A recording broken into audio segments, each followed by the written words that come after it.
नमस्कार दोस्तों, स्वागत है आप सभी का मेरे YouTube चैनल पे। आज मैं आपके साथ डिस्कस करूंगी फॉर्मेशन ऑफ अ कंपनी। तो चलिए शुरू करते हैं। फॉर्मेशन ऑफ कंपनी 3 स्टेप्स में मुख्यतः हो पाता है।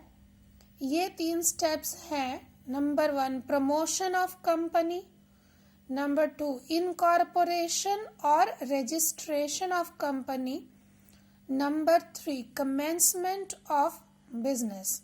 अब ये जो 3 पॉइंट मैंने आपको बताए, इसे अब हम विस्तार से समझेंगे कि ये तीनों क्या है और ये कैसे होता है।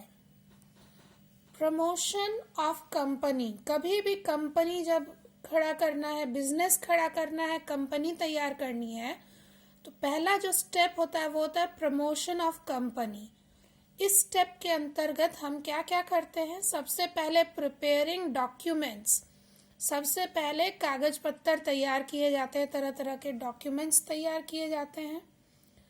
दूसरा स्टेप है, सब स्टेप है मेकिंग कॉन्ट्रैक्ट्स, तरह तरह के कॉन्ट्रैक्ट्स बनाए जाते हैं। जैसे अग्रीमेंट होता है उसी तरह से कॉन्ट्रैक्ट बनता है।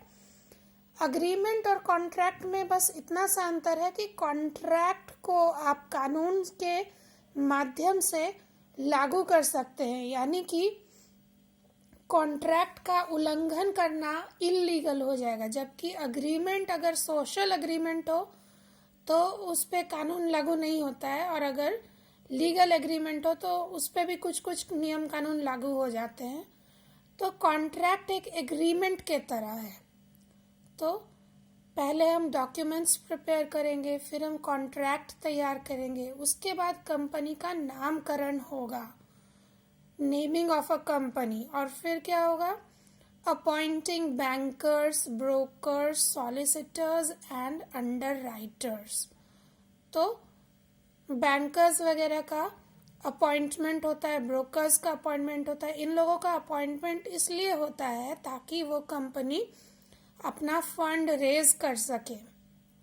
और इसके बाद क्या होता है? ऑब्टेनिंग लाइसेंस, तो कंपनी को लाइसेंस प्राप्त करना होता है कंपनी खुलने के लिए। उसके बाद जो सेकंड स्टेप अभी अभी हमने पढ़ा फॉर्मेशन ऑफ कंपनी में, वो था इनकॉर्पोरेशन और रजिस्ट्रेशन ऑफ अ कंपनी। दोस्तों, कंपनी को जो रजिस्ट्रेशन करवाते हैं, कंपनी की जो रजिस्ट्री होती है, उसे इनकॉर्पोरेशन ऑफ कंपनी भी कहा जाता है। A company is incorporated and a certificate of registration is issued by the registrar of companies. तो जो रजिस्ट्रार होता है कंपनियों का, वो एक सर्टिफिकेट ऑफ रजिस्ट्रेशन दे देता है कंपनी को उसके रजिस्ट्रेशन के वक्त, यानी कि उसकी इनकॉर्पोरेशन के वक्त उसे एक सर्टिफिकेट मिल जाता है जो रजिस्ट्रार ऑफ कंपनीज के तरफ से है, और कंपनी को, हमारी कंपनी को वो जायज़ ठहराता है, उचित ठहराता है। इसके बाद है commencement of business. Funds are raised either through the issue of shares and debentures और from friends, family, relatives etcetera. दोस्तों, इसके बाद कंपनी क्या करती है? या तो शेयर्स इश्यू करती है, या फिर डिबेंचर्स इश्यू करती है, या फिर दोनों इश्यू करती है। ठीक है? या फिर वो क्या कर सकते हैं? पब्लिक से अगर फंड इकट्ठा करना हो तो अधिकतर कंपनी यही करती है, शेयर्स और डिबेंचर इश्यू करती है। पर अगर आप पब्लिक से फंड नहीं लेना चाहें तो आप फ्रेंड्स से, फैमिली से, रिलेटिव से इन्वेस्टमेंट करवा सकते हैं।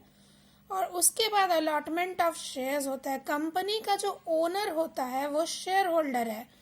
तो अगर आपके पास कंपनी के 10% शेयर है तो आप उस कंपनी के 10% मालिक हैं। इसलिए कंपनी में भले ही आप पब्लिक से शेयर इशू करके पैसा रेज करें, या फ्रेंड्स, फैमिली, रिलेटिव से इशू करें, अलॉटमेंट ऑफ शेयर्स होता है, यानी कि जिसने उस कंपनी में, उस बिजनेस में पैसा लगाया है उसको शेयर्स दिया जाता है। और इसके अलावा जो डिबेंचर इशू होता है, जो लोग डिवेंचर के सर्टिफिकेट के बदले में पैसे देते हैं कंपनी को, वो कंपनी के कर्जदार होते हैं, क्रेडिटर, या फिर जिसको हम महाजन कहते हैं वो होते हैं। तो दोस्तों ये बात याद रखिएगा कि शेयर होल्डर जो है वो कंपनी का मालिक होता है और डिबेंचर होल्डर जो है वो कंपनी का कर्जदार होता है। अगर आपके पास 10% शेयर है तो आप कंपनी के 10% मालिक है, और अगर आपके पास 30% शेयर्स है तो आप कंपनी के 30% मालिक है। और कमेंसमेंट का मतलब होता है शुरुआत करना। तो शेयर्स को अलॉट करके, शेयर्स को इशू करके इस तरह से बिजनेस को शुरू किया जाता है। प्यारे दोस्तों, अगर मेरी ये वीडियो आपको अच्छी लगी होगी तो फिर please like, share, comment and subscribe my YouTube channel. Thank you very much friends.